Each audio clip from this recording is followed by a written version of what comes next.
douleur d'être rejeté par ceux qui devraient te protéger est quelque chose que je ne souhaite même pas à mon pire ennemi. J'avais 19 ans lorsque mes parents ont fermé la porte devant mon visage, en disant que je ne valais rien. Mais ce qui m'a vraiment détruite, ce n'est pas l'expulsion. C'est la raison. Je m'appelle Laetitia. J'ai 24 ans aujourd'hui, mais tout cela a commencé quand j'avais encore 19 ans. Je vivais avec mes parents et mon frère aîné, Enrique, dans un petit appartement à Villa Mariana, au sud de Sao Paulo. Nous n'avions jamais eu beaucoup d'argent, mais nous ne manquions de rien non plus. Mes parents se concentraient toujours davantage sur Enrique. Il était la fierté de la famille, tu vois. Le bon élève, studieux, accepté en ingénierie à l'USP directement après le lycée. Chaque Noël, il recevait un nouveau portable, alors que moi je recevais des vêtements d'occasion ou du maquillage de camelot. Mais jusque-là, ça allait. Je ne m'en souciais pas trop. J'aimais étudier, j'étais appliquée, et j'étais entrée dans une faculté privée avec une bourse de 100% pour mérite. Je faisais du journalisme et je rêvais de devenir journaliste télé. On m'a toujours dit que j'étais trop jolie pour être prise au sérieux. Professeurs, collègues, voisins. C'était un compliment, mais empoisonné. Parce qu'il était chargé de venin. Comme si beauté et intelligence s'annulaient. La vérité, c'est que, dans cette maison, mon apparence dérangeait. Ma mère disait que je m'habillais comme une fille de mauvaise vie. Mon père se sentait gêné quand un de ses amis faisait un commentaire sur mon apparence. Mais le pire, c'était Enrique. Il me regardait comme si j'étais une intruse. Il a commencé à se plaindre de mes vêtements, de mes photos sur Instagram, même du ton de ma voix. Arrête de parler avec ce sourire de pute, il a dit un jour, devant mes parents. Et le pire, ils ont ri. Avec le temps, l'ambiance à la maison est devenue insupportable. Tout ce que je faisais était interprété comme une provocation. Si je mettais un short en jean, c'était pour séduire mon propre frère. Si je me maquillais pour aller en cours, c'était parce que je voulais me montrer dans le quartier. Ça en est arrivé au point où ma mère me demandait de me changer pour ne pas donner d'idées aux amis d'Enrique. Comme si j'étais responsable des regards dégoûtants que je recevais. Un jour, je suis rentrée de la fac et la clé ne marchait plus. J'ai cru que c'était un problème de serrure. J'ai frappé. Personne n'a ouvert. J'ai appelé. Mon père a répondu et a dit, sèchement. On a décidé qu'il n'y avait plus de place pour toi ici. J'ai cru que c'était une blague. Mais il a raccroché. Ma mère n'a pas répondu à mes appels. Enrique m'a bloqué partout. Je suis restée 1 heure debout sur le trottoir, à regarder ce portail comme si, à un moment, il allait s'ouvrir. Mais il ne s'est jamais ouvert. Ils ont jeté un sac à dos par la fenêtre avec quelques-uns de mes vêtements, mon vieux ordinateur portable et une trousse de maquillage. Rien de plus. Aucune explication. Aucun regard. Cette nuit-là, j'ai dormi chez une camarade de fac, Carole. Elle partageait un studio avec sa cousine, mais elle m'a accueilli quand même. J'ai pleuré sur le sol de la cuisine pendant qu'elle essayait de comprendre ce qui s'était passé. Moi aussi, je voulais comprendre. Quelques jours plus tard, j'ai appris par ma grand-mère paternelle ce que mes parents racontaient. Selon eux, je corrompais mon frère. Ils disaient qu'Enrique se détournait de ses études à cause de moi, que je me comportais de manière suggestive avec lui, que j'avais des problèmes psychologiques. Un mensonge plus ignoble que l'autre. Ma propre famille me peignant comme un monstre. Tout ça basé sur, quoi? Le fait que j'étais jolie? J'ai été convoquée à une réunion à la fac, parce qu'ils s'inquiétaient pour mon comportement. Quelqu'un avait envoyé un email anonyme à la coordination disant que je traversais de graves problèmes émotionnels. Il était évident que cela venait de chez moi. J'ai dû me justifier, jurer que j'allais bien, que je pouvais continuer à étudier. Mais la vérité, c'est que je n'allais pas bien du tout. J'ai commencé à avoir des crises d'angoisse, des tremblements, la peur de sortir dans la rue. Je ne pensais qu'à la façon dont tout cela avait bouleversé ma vie si vite. J'ai commencé à éviter les miroirs. Je me sentais sale, fautive, coupable. Pourtant, je ne voulais pas abandonner. Je travaillais à mi-temps comme assistante de production dans une petite web TV de la ville, gagnant quelques sous, mais c'était déjà ça. J'ai commencé à chercher de meilleurs stages, à envoyer des CV, à faire quelques freelances de montage vidéo. Avec le temps, j'ai réussi à économiser un peu et je suis allée vivre dans une chambre en pension à Santa Cecilia. Un endroit minuscule, mais rien qu'à moi. Le bruit de la rue était constant, mais le silence à la maison faisait plus mal. Dans la pension, au moins, je pouvais respirer. Mais les préjugés ne s'arrêtaient pas. Il y avait ce client au stage qui pensait que j'étais là juste parce que j'étais mignonne. Ce collègue qui disait qu'une jolie femme n'avait pas besoin de travailler dur. Un jour, le rédacteur en chef m'a appelé dans son bureau et a dit, avec le plus grand culot: « Si tu veux évoluer ici, il faut être plus généreuse avec moi. » Je suis sortie du bureau en tremblant. Je n'ai pas pleuré. Je n'ai pas crié. Je suis simplement allée au vestiaire, j'ai pris mes affaires et je ne suis jamais revenue. Je me suis sentie vaincue. Tout ce que je voulais, c'était être reconnue pour mon talent, pas pour mon visage. Mais ce n'était pas encore le fond du gouffre. Au début de l'année suivante, j'ai reçu un message de ma grand-mère. Enrique avait disparu. Quand j'ai lu ce message de ma grand-mère, ma première réaction a été de geler de la tête aux pieds. C'était un vendredi matin, je sortais pour un entretien de stage à Pinero. Je n'ai plus rien pu penser.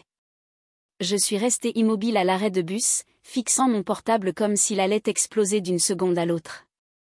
Ton frère a disparu, personne n'a de nouvelles de lui depuis hier soir. Nous sommes désespérés.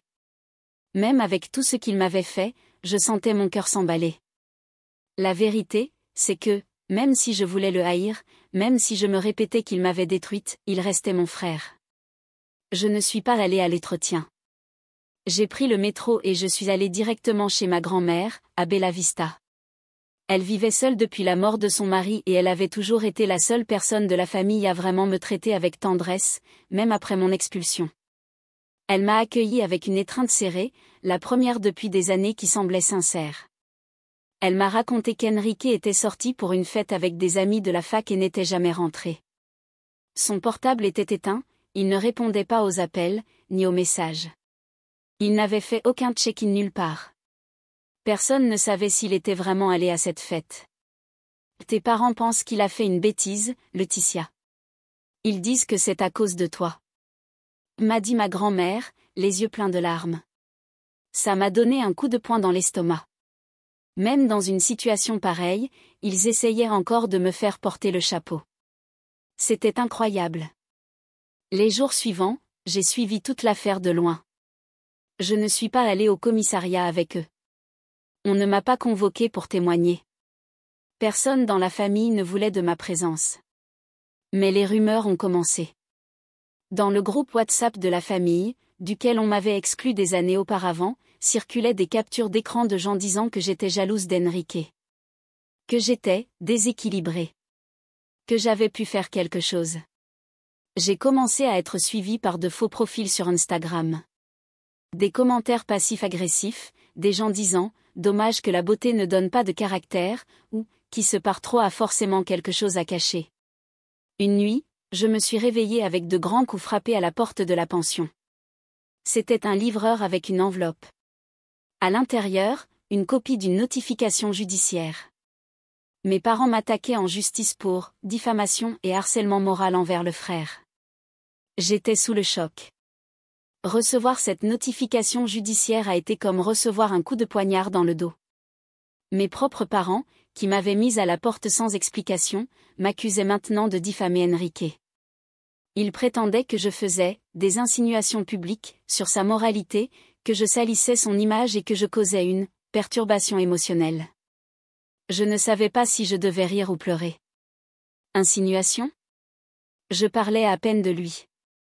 Depuis mon expulsion, je n'avais absolument rien publié qui mentionnait ne serait-ce que son prénom. Et même si je l'avais fait, qu'est-ce qu'il voulait ? Effacer ma douleur comme si je n'avais jamais existé ? J'ai appelé un avocat qu'une professeure de la fac m'avait recommandé. Il m'a écouté en silence, le front plissé, pendant que je racontais tout, depuis l'expulsion jusqu'à la notification. À la fin, il a soupiré profondément et a dit. Laetitia, ils n'ont rien. C'est une manœuvre émotionnelle, pas judiciaire. Mais on va devoir répondre. Et ça va faire mal. Et ça a fait mal. Ça m'a obligé à rouvrir de vieilles blessures, à montrer des captures d'écran de messages d'Enrique, à relater des épisodes d'abus psychologiques. J'ai dû affronter ma propre honte. Pendant des mois, on m'a traité comme la coupable. J'ai même été convoquée de nouveau à la faculté, cette fois sous la pression des parents d'étudiants. Ils disaient que l'image de l'institution était entachée. Même Carole, mon amie qui m'avait accueillie au début, a commencé à s'éloigner. Pas par méchanceté, mais parce que la pression sociale était trop forte. Au fond, personne ne voulait rester proche de quelqu'un qui portait autant de tragédies sur le dos. Et Enrique ? Il était toujours porté disparu. Cela faisait déjà presque 3 mois. Mais un jour, tout a basculé. J'ai reçu un appel d'un numéro inconnu. J'ai décroché, la voix hésitante. C'était une femme. Voix basse, presque chuchotée. C'est Laetitia ? Oui. Qui est à l'appareil ? Je ne peux pas dire mon nom, mais je sais où est Enrique.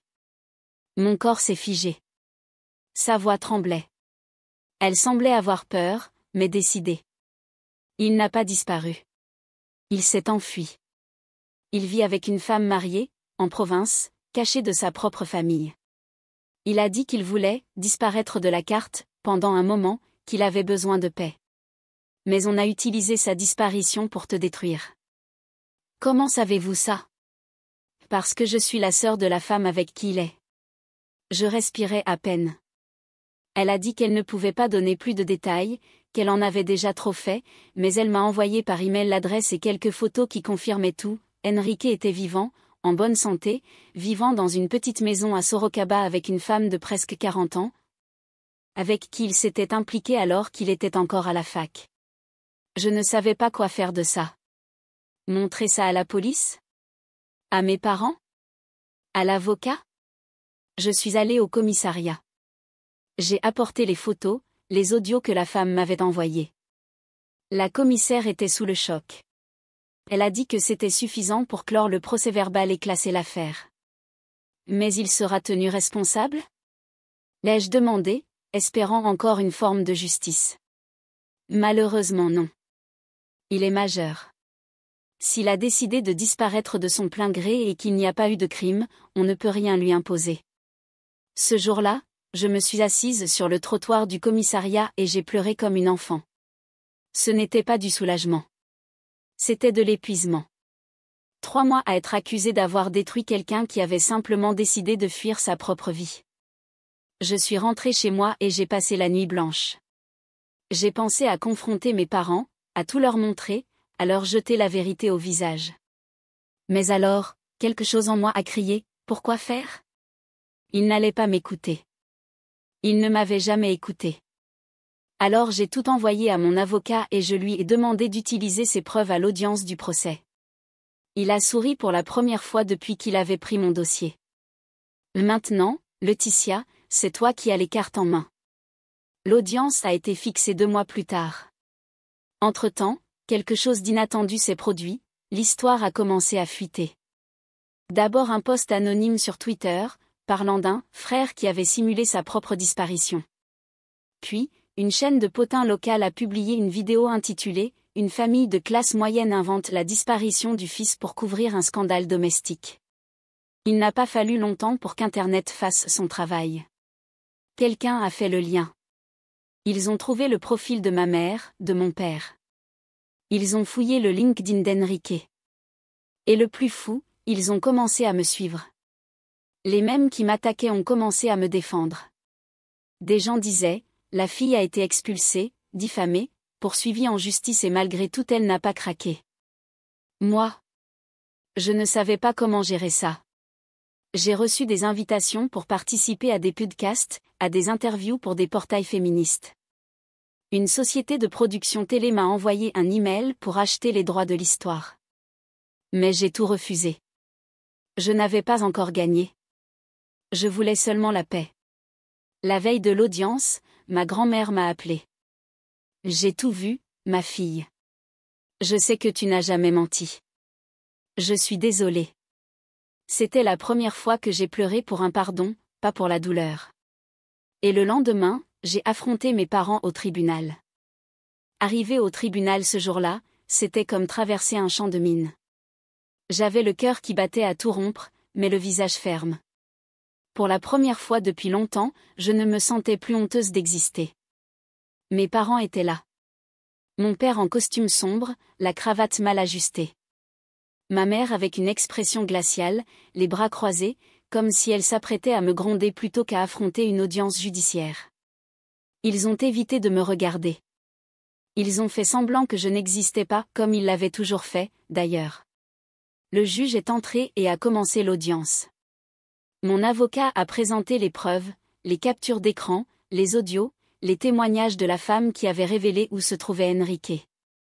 Il a montré les photos de mon frère vivant sa nouvelle vie, à la campagne. L'avocat de mes parents a essayé de discréditer les preuves, en disant que la source était douteuse, mais le mal était fait.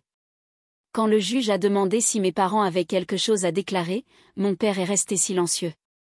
Ma mère, en revanche, s'est levée. Nous voulions seulement protéger notre fils. Nous n'imaginions pas qu'elle serait aussi sournoise. C'est à ce moment-là que je me suis levée aussi. Sournoise ? On m'a jetée à la rue avec un sac à dos, Madame Regina. Vous m'avez traitée de déséquilibrée, de dévergondée, de menace pour mon propre frère. Et maintenant, avec tout prouvé, vous voulez encore jouer à la victime ? Le juge a demandé le silence, mais je n'ai pas pu me contenir. Vous avez inventé une histoire pour justifier ce que vous n'arriviez pas à affronter, que le problème n'a jamais été moi. C'était la honte que vous ressentiez de voir votre fille être plus forte, plus libre, plus femme que ce que vous pouviez contrôler. Le silence qui est tombé dans la salle a été absolu. L'audience s'est terminée avec l'action classée sans suite, faute de fondement, et avec une recommandation du juge à mes parents de présenter des excuses publiques, sinon j'aurais le droit d'intenter un procès pour calomnie et dommages moraux. Je suis sortie du tribunal la poitrine gonflée et les jambes tremblantes. Dehors, ma grand-mère m'attendait assise sur un banc du jardin. Quand elle m'a vue, elle a ouvert les bras. « Tu es devenue une femme qui honore ce qu'elle est. Je suis fière de toi, Laetitia. » J'ai pleuré sur son épaule. Cette fois, c'était différent. Ce n'était plus des larmes de révolte ni de tristesse. C'était un deuil qui, enfin, trouvait une fin. La vie a continué. J'ai utilisé l'affaire pour demander un transfert à la fac, j'ai réussi à changer de groupe et j'ai commencé un stage dans une société de production sérieuse, avec une équipe qui valorisait mon travail. J'y ai rencontré des personnes formidables, notamment une femme appelée Sylvia, coordinatrice d'un collectif de soutien aux jeunes expulsés de chez eux pour des raisons familiales. J'ai commencé à assister aux rencontres et, après un certain temps, je suis devenue bénévole. C'est dans ce collectif que j'ai trouvé pour la première fois des personnes qui savaient exactement ce que j'avais vécu. Des gens qui, comme moi, avaient été traités comme des déchets dans leur propre maison parce qu'ils ne correspondaient pas aux normes familiales. J'ai découvert des histoires encore plus absurdes que la mienne et elles m'ont inspirée. C'était comme si ma douleur avait enfin trouvé un endroit pour être utile. Mon nom a commencé à circuler pour d'autres raisons.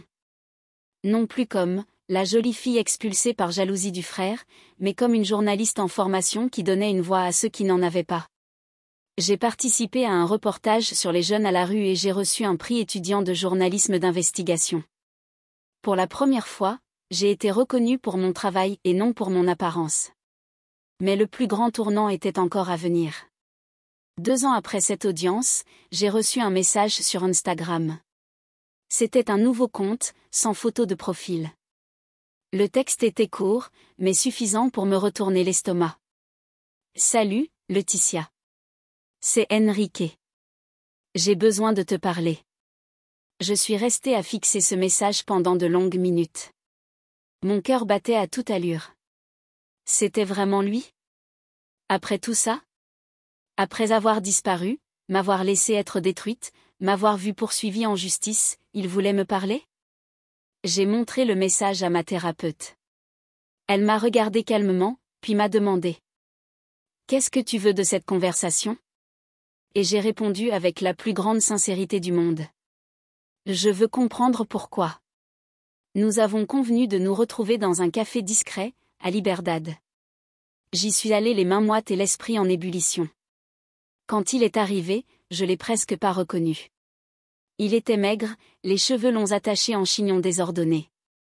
Il portait une chemise à carreaux et des lunettes de soleil, même à l'intérieur du café. Salut, Lay. Ne m'appelle pas comme ça. Il a baissé les yeux. Je sais que je n'ai aucun droit de demander pardon. Mais j'avais besoin de te voir. Besoin de te dire la vérité. Je m'étais préparé à entendre n'importe quoi. Sauf ce qu'il m'a réellement dit. Enrique a pris une grande inspiration, enleva ses lunettes de soleil, pour la première fois depuis longtemps, me regarda droit dans les yeux. Il n'y avait ni arrogance, ni colère. Juste une lourde culpabilité. De celle qui plie les épaules. Laetitia, j'ai disparu parce que je n'arrivais plus à vivre avec ce que j'étais. Et avec ce que je ressentais. Je ne comprenais pas. L'attente d'une justification concrète, rationnelle, me paralysait de l'intérieur. J'avais besoin qu'il parle vite. Qu'il crache enfin la vérité. Je t'ai envié toute ma vie, continua-t-il. Mais ce n'était pas seulement parce que tu étais jolie, ou charismatique. C'était parce que tu étais libre. Et moi je ne l'étais pas. Je ne l'ai jamais été. Mon expression de confusion s'intensifiait. On m'a élevé pour être l'homme de la maison. L'exemple. La fierté. Et à cause de ça, j'ai dû cacher qui j'étais vraiment. Depuis gamin. Et quand je t'ai vu grandir, prendre ta place, sourire, vivre à ta façon, je t'ai haï pour ça. Parce que tu faisais ce que je n'ai jamais eu le courage de faire. Mon cœur s'est mis à battre plus vite. Je soupçonnais, au fond de moi, qu'il y avait quelque chose de plus. Mais je n'aurais jamais imaginé l'entendre de sa bouche. Je suis gay, Laetitia. Le silence devint lourd. Les voix autour du café s'étaient éteintes. Je n'entendais plus que les battements de mon cœur. Je n'en pouvais plus de vivre ce mensonge. La fac, le cursus que je détestais, les amis qui se moquaient de tout, et les parents qui n'accepteraient jamais qui je suis. La femme avec qui j'ai vécu n'était qu'une façade. Elle savait. Elle m'a accueilli parce qu'elle avait vécu la même chose avec son frère. J'avais besoin de disparaître, tu comprends? Et quand j'ai vu le bordel que ça avait créé, quand j'ai vu ce qu'il t'avait fait subir, j'ai fui encore plus loin. J'ai fait semblant que ça ne me concernait pas. Il essuya une larme qui coulait. Je t'ai laissé être crucifié. Et je n'ai jamais eu le courage de te défendre. Parce que si j'ouvrais la bouche, tout le monde allait savoir. Et j'en avais une peur bleue. J'étais sous le choc. Une partie de moi voulait crier, me lever et partir. Mais une autre partie, la plus profonde, sentait que, enfin, quelque chose faisait sens. Et pourquoi maintenant? L'ai-je demandé. Pourquoi as-tu décidé d'apparaître? Parce que je suis en thérapie. Parce que je suis avec quelqu'un qui m'aime vraiment. Parce que j'ai vu ton interview sur la chaîne de l'ONG. Parce que je t'ai vu raconter ton histoire, avec tant de force, et j'ai compris que j'étais trop lâche pour raconter la mienne. Il me regarda, les yeux embués. Je sais que je n'ai aucun droit de demander pardon. Mais je voulais que tu saches la vérité. Même si tu ne veux plus jamais me revoir. Je suis restée silencieuse quelques secondes. Puis j'ai pris une profonde inspiration. L'Enrique, la vérité ne m'apporte pas de soulagement. Mais au moins, maintenant, je peux arrêter de porter une culpabilité qui n'a jamais été la mienne. Il hocha la tête. Pleura en silence. Je ne l'ai pas pris dans mes bras. Je ne lui ai pas pardonné. Mais je n'ai pas fui non plus. Nous nous sommes quittés là, sur place. Sans promesse. Sans réconciliation forcée. Ce soir-là, en rentrant chez moi, je me suis regardée dans le miroir. Et, pour la première fois depuis mes 19 ans, je ne me suis pas sentie sale. Ni coupable. Ni fautive. Je me suis vue. Entière. Aujourd'hui, je travaille comme journaliste dans une chaîne indépendante, spécialisée dans les droits humains. Je raconte l'histoire de gens invisibles, Comme je l'ai été un jour. Ma vie n'est pas parfaite, mais elle m'appartient. Et plus personne n'a le pouvoir de m'effacer. Mes parents ne se sont jamais rétractés. Ils ne m'ont jamais cherché. Et moi non plus, je ne les ai jamais cherchés. Enrique m'écrit encore de temps en temps. Il raconte qu'il a fait son coming out auprès de quelques amis, qu'il a repris des études dans un autre domaine, qu'il veut devenir professeur. Je lui réponds avec cordialité, mais sans proximité. Je suis encore en train de guérir. Et ça prend du temps. Mais une chose est sûre. Je n'ai jamais été le problème. J'étais seulement la seule à ne pas faire semblant d'être quelqu'un d'autre. Commentaire Madame Reddit. Il y a des gens qui ne supportent pas la lumière des autres parce qu'ils sont prisonniers de leur propre obscurité. Et le pire, c'est quand ces gens vivent sous le même toit que vous et qu'on les appelle « famille ».